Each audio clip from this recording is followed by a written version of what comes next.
je souhaite vous entretenir très brièvement sur un sujet qui est très critique, celui de la corruption et ses rapports avec ce que nous avons dans nos pays,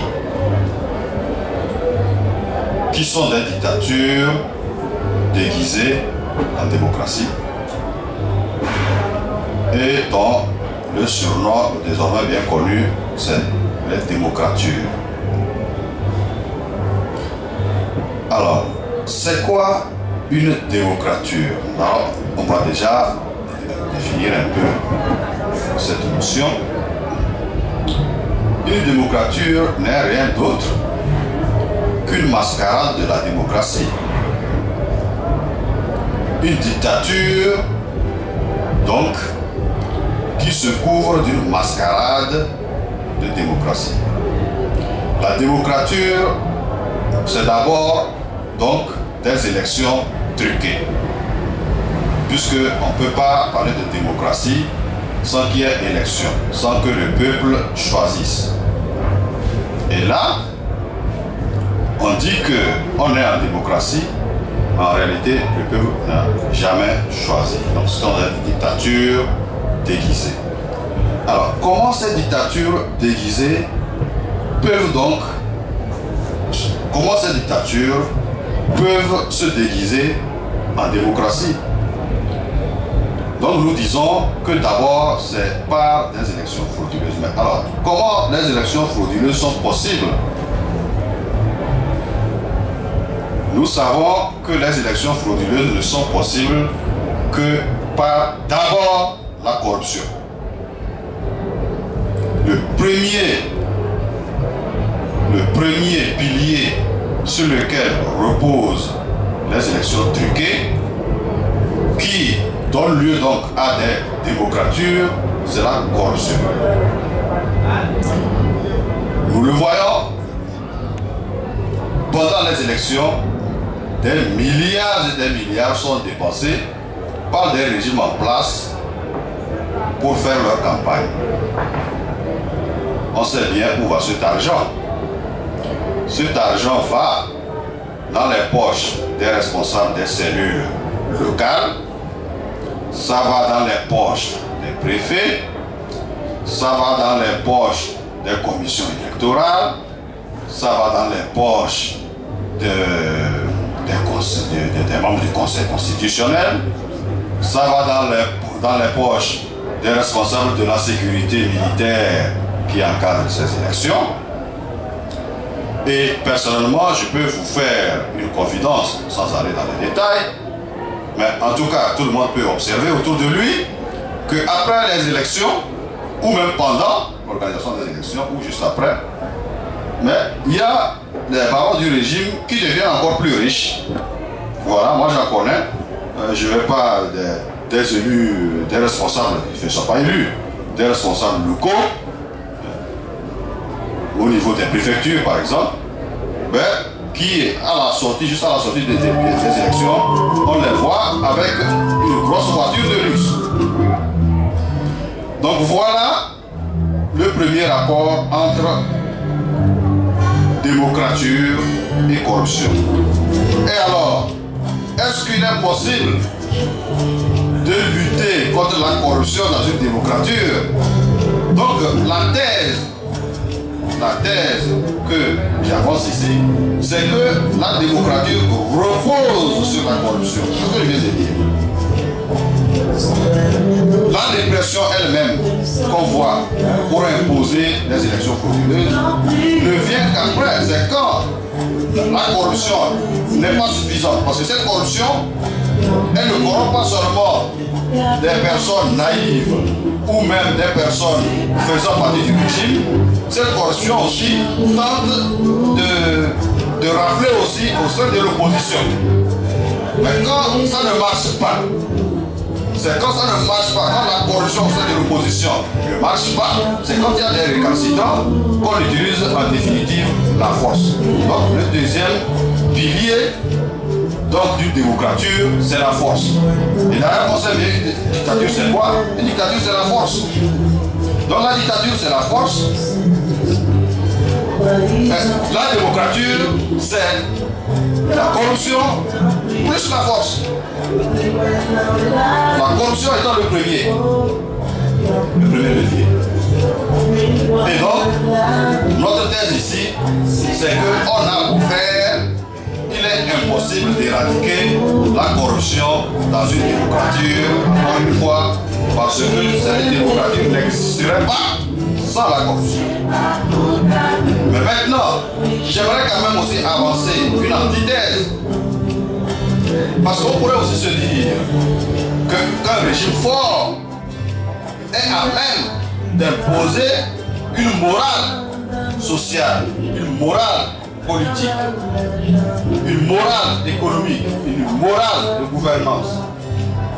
Or, quand on parle de régime fort, tout de suite, tombe dans certaines idées la dictature. D'accord? Quand on parle de régime fort, tout de suite, tombe dans certaines idées la dictature. Ce qui n'est pas toujours vrai. À quelques égards, je prends l'exemple du Ghana. Est-ce que Jerry Rawlings, qui a instauré la démocratie par une manière forte, donc qui a moralisé finalement la politique, est-ce qu'on peut dire que c'est un dictateur? Est-ce qu'il a instauré un régime de démocrature? Non. Donc quelque part, on peut se dire aussi qu'il est possible d'avoir un régime fort qui puisse instaurer une morale politique, économique et sociale. Le deuxième exemple auquel certains peuvent penser aussi, il y en a une méthode, enfin, moi c'est ceux qui me viennent à l'idée, c'est le président du Venezuela, Hugo Chavez, qui mène son pays de main de main. Pour certains, c'est une manière dictatoriale de conduire un pays. Mais en réalité, c'est quoi la différence donc entre un régime fort qui peut être utile dans une période donnée, qui peut mener un pays vers la moralisation politique, économique et sociale, et un régime fort, un autre régime fort qui au contraire entraîne le pays vers la dérive. Eh bien, l'élément fondamental, c'est que il faut d'abord une certaine indépendance. Ça s'est passé comme ça au Ghana parce que le pays est relativement indépendant. Il n'y a pas d'interventionnisme excessif. Il n'y a pas de conseillers militaires partout qui entourent le régime ghanéen de tout temps. C'est pareil, Venezuela, il n'y a pas de bases militaires un peu partout dans le pays qui surveillent le régime. Donc il y a une certaine indépendance qui amène un dirigeant de poigne à mener une moralisation de la vie politique.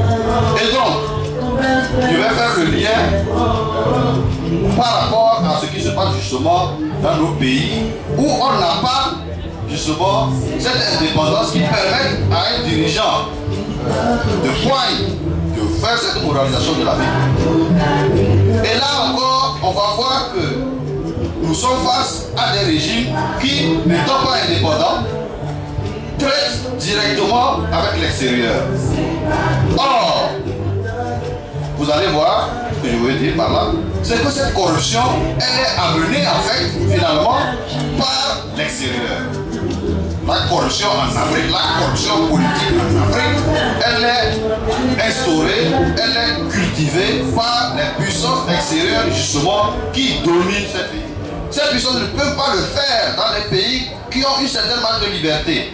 Ça ne se passe pas comme ça. Mais dans les pays où il n'y a pas de marge de liberté, qui n'ont aucune marge de liberté, eh bien la corruption est l'outil, est l'instrument qui est utilisé justement pour installer des régimes donc corrompus, évidemment, qui permettent donc ensuite de maintenir le pays et tout un système de manière indéfinie dans ce que nous connaissons. Donc voilà. Donc, grosso grosso modo, pour dire quoi? Nous voyons en ce moment ce qui est en train de se passer, les déballages qui ont eu lieu. Ces déballages, de quoi il s'agit-il? Il s'agit de rien d'autre que de la corruption. Or, cette corruption, de quelle corruption parle-t-on? On parle de corruption entre nos pays, les pays africains et la France. Oui. Donc, pour vous dire quoi? Donc, ce qu'on doit comprendre, c'est que c'est la corruption est le premier, tout à l'heure je venais de dire, en me plaçant sur le plan interne, en disant que c'est le premier levier d'une démocrature, mais en se plaçant aussi sur le plan externe, on sait que c'est aussi le premier levier qu'utilisent les puissances externes pour avoir la main sur nos pays. C'est quand la corruption ne marche pas qu'on passe à la force. C'est pareil à l'intérieur. Quand la corruption ne marche pas, eh bien, c'est le coup d'État. Et quand le coup d'État ne marche pas, on passe maintenant à une rébellion armée, puis la guerre, puis les bombes.